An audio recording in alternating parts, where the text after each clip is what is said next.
शेख मुजीब का तस्करा बहुत ज़्यादा हो चुका है तहरीक इंसाफ के सर्कल्स में, और उनके एक्स चेयरमैन अब ये कह रहे हैं कि हर कोई हुमूदुर रहमान कमीशन रिपोर्ट को भी पढ़े। क्या एतराज़ है इस पर? अता तारड़ साहब ने भी ये बात की कि इन बयानात की मजम्मत करनी चाहिए। माजी में नवाज शरीफ साहब भी ये कह चुके हैं कि शेख मुजीब को गद्दार बना के पेश किया गया, वो गद्दार नहीं है। यही बात अब तहरीक इंसाफ कर रही है, तो क्या गिला है इस पर? मुज़म्मिल साहब बहुत बहुत शुक्रिया। इस पर सबसे पहली तो बात है कि 1971 की अगर ये बात करती है एक मखसूस सियासी जमात, और वो बार बार इससे मुताबिकत दे रहे हैं कि शेख मुजीबुर रहमान साहब ने उस वक़्त ये किया, तो आप ये मुझे बताएं कि पाकिस्तान तोड़ने की बातें तो आपकी जमात कर रही है। क्या शेख मुजीबुर रहमान ने 1956 में जो है अपनी जद्दोजहद नहीं शुरू की थी कि मैं पाकिस्तान से अलग होने की जो तहरीक चल रही थी? उसके अलावा अगर आप बात करें तो ये तो हुकूमत में पिछले 4 साल रहे हैं, इन्होंने तो सेम पेज भी इंजॉय किया है। उसके अलावा इन्होंने ऐसी एक अपनी दिखाई थी कि हमारी तो इतनी अंडरस्टैंडिंग है इस्टेब्लिशमेंट के साथ और हमारे तो तमाम तर मामला दुरुस्त हैं।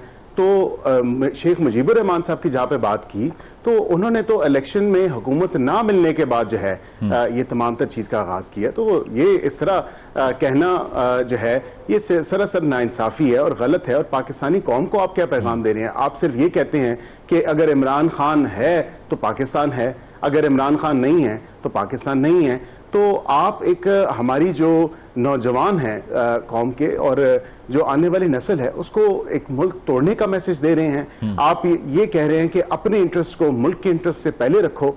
आप ये बताना चाहते हैं कि आपका फर्द वाहिद का इंटरेस्ट या आपका सियासी छोटा इंटरेस्ट जो है वो मुल्क से बहुत आगे है। तो ये बहुत सरासर गलत बात है और बड़ा गलत मैसेज दिया जा रहा है कि हुमूदुर रहमान कमीशन रिपोर्ट के पढ़ लिया जाए या उसको देखा जाए।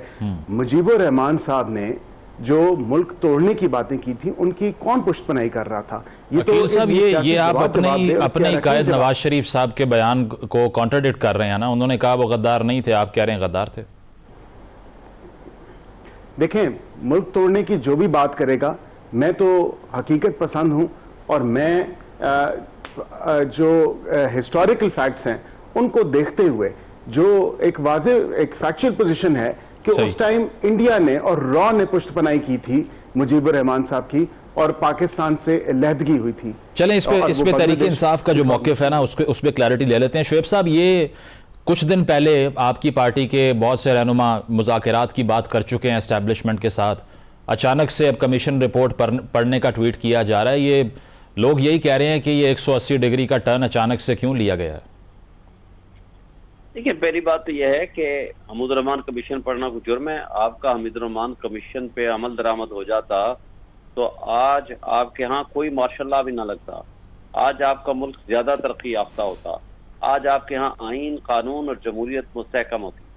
मेरे भाई ने जो कुछ कहा है मुझे ये बताएं, फातिमा जिन्ना के साथ कौन खड़ा था? अगर शेख मुजीबुर रहमान 56 से ये कह रहे हैं गद्दार था, तो भाई मोहतरमा फातिमा जिन्ना के साथ देने वालों में सबसे टॉप ऑफ द लिस्ट अगर था शेख मुजीबुर रहमान था।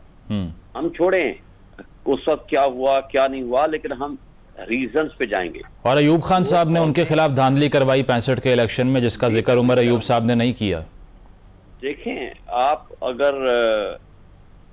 अगर किसी के फैमिली मेंबर का रिश्तेदारी होने को आप जुर्म ना समझें, लेकिन फातिमा जिन्ना मोहतरमा हमारी मदर मिल्लत के खिलाफ के साथ चलने वाले को आज आप गद्दार नहीं कह सकते।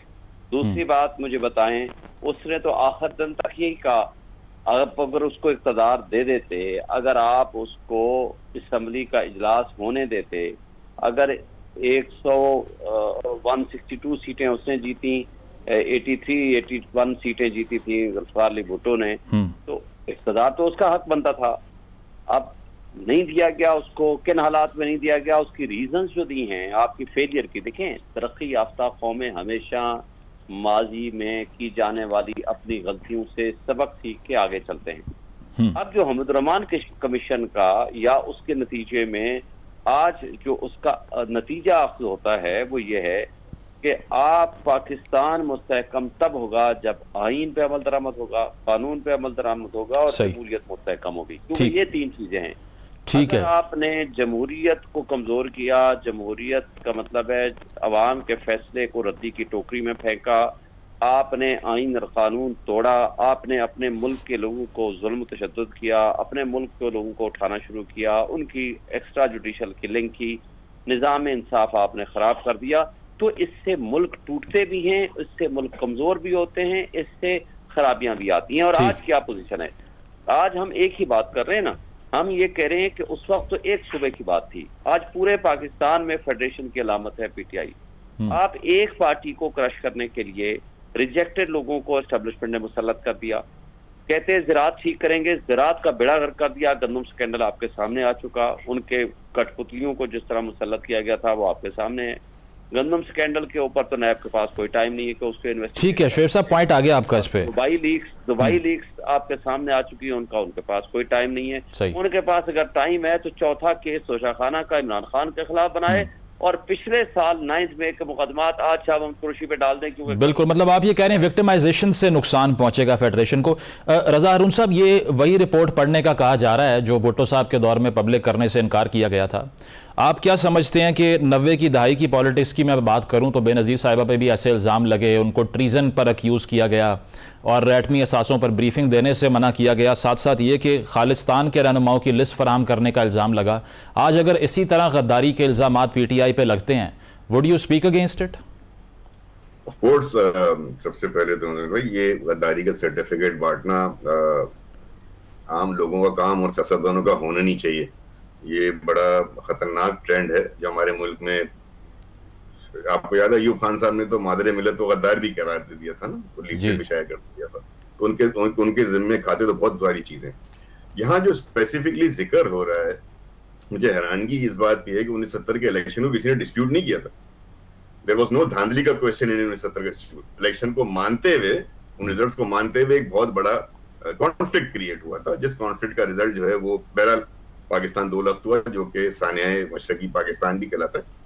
तो ये बात अपने ज़हन में क्लियर रखें कि वो इलेक्शन का। और दूसरी बात ये कि देखिए गद्दारी जो है ना, और शेख मुजीब इस्लाम का रेफरेंस, आप अगर महमूद रहमान साहब की कमीशन की रिपोर्ट पे पब्लिकली अवेलेबल है, तो हम लोग लीक्स की बात कर रहे हैं ना, जो लीक्स अवेलेबल है। लेकिन उसके बावजूद 2002 में मुजम्मिल मुशर्रफ साहब जब बांग्लादेश गए थे तो पब्लिक अपॉलॉजी की ना उस चीज की। क्या ये सब सबको याद नहीं है? तो कहीं ना कहीं उस चैप्टर को एंड करके अपने मुल्क को आगे लेके जाना है। जब एक chief of army staff, president of the country, I think it's July 2002 में बांग्लादेश जाते हैं, वहां जाके अपॉलॉजी करते हैं, पब्लिक अपॉलॉजी करते हैं, ये फैक्ट है ना। उसके बाद अब 2024 में, यानी कि 22 साल बाद महमूद रहमान कमीशन रिपोर्ट आ रही है, शेख मुजीबुर रहमान याद आ रहा है आपको। इसका मतलब अपने आप को आप उससे कॉनोटेशन मिला रहे हैं ना, जो कि डेंजरस है। आप खुद उस फेयर में जा रहे हैं, आप खुद अपने आप को वहां ले जा रहे हैं कि अपने लिए और अपनी पार्टी के लिए खतरे पैदा कर रहे हैं। परसेप्शन आपके लिए ये पैदा होता चला जा रहा है कि आप गद्दार खेल के, वो जो पब्लिक आपके साथ सिंपैथी है, सो कॉल्ड है, होगी भी, आप बहुत पॉपुलर भी होंगे, लेकिन उस पॉपुलैरिटी की टाइड पे इतना राइड ना करें कि वो रियासत और पाकिस्तान के लिए नुकसानदेह हो जाए। रजा साहब, कदा कलामी की माजरत, वो कह ये रहे हैं कि अगर हम वही गलतियां रिपीट करते रहेंगे तो हिस्ट्री दोहरा देगी अपने आप को। उनका तो खदशा वो इजहार ही इस बात का कर रहे हैं। बताया ना कि मैंने तो आपको बताया ना कि उसमें इलेक्शन धांधली का तो तस्करा ही नहीं है। कहाँ इलेक्शन धांधली का तस्करा? वो तो उसके बाद का महमूद रहमान कमीशन रिपोर्ट जो है, वो तो इलेक्शन के बाद की अट्रॉसिटी की बात करती है ना। तो इलेक्शन, इनका तो सारा बुनियाद ये है कि हमारे फॉर्म 45 हो, जो कि ठीक भी हो सकती है, तो कोर्ट्स का मैटर है, इलेक्शन कमीशन का मैटर है, कोर्ट्स के अंदर तय होंगी ना। तो ये डेंजरस ट्रेंड है। हम खुदा के वास्ते ये तो अब ये बात कर रहे हैं ना, और उसकी बुनियाद क्या थी? सारी बांग्लादेश बनने की या ईस्ट पाकिस्तान की जो तहरीक चली, उसकी बुनियाद क्या थी? आप पैरिटी के असूल को नहीं कर रहे थे ना।